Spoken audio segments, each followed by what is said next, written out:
let me give you a homework assignment to everybody listening. If you want to do this tomorrow, it's free, it's easy. Just find a length of about, I don't know, 20 houses somewhere. It could be 15 homes, talking about down a block.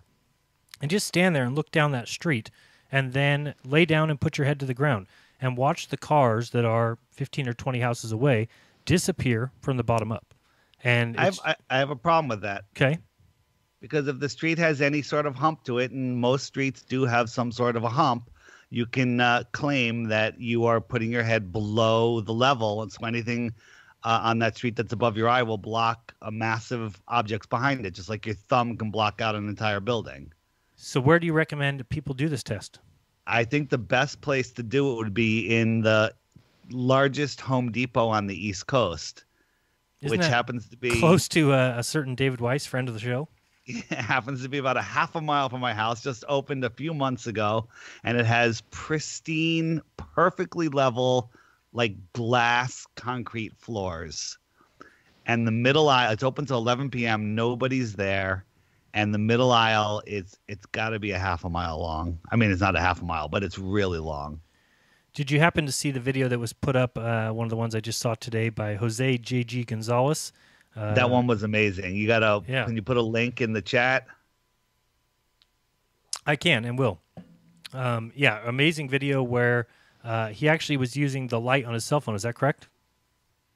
Yeah, so he set up I think he did it at a Walmart or somewhere. It wasn't that far, but he used the light on his cell phone, and he had, I'm not sure what kind of camera he had at the other end, but as he brought the cell phone light down to the floor, it literally vanished into the floor. Yeah, pretty incredible.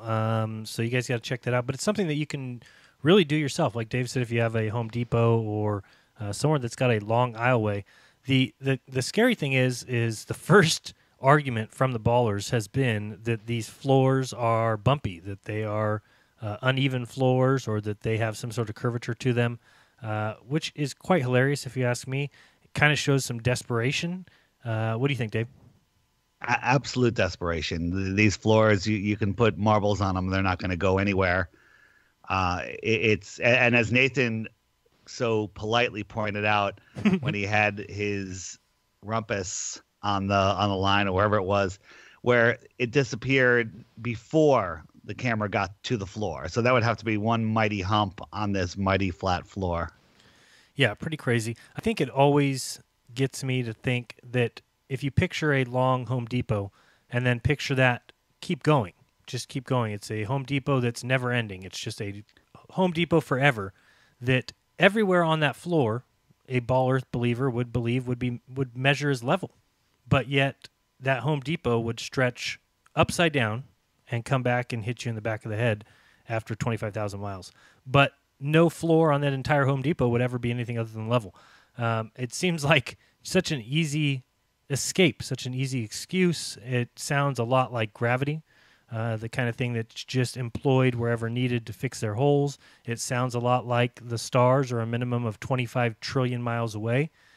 Pretty convenient when you get to throw in kind of whatever you need when you need it to keep your space religion alive.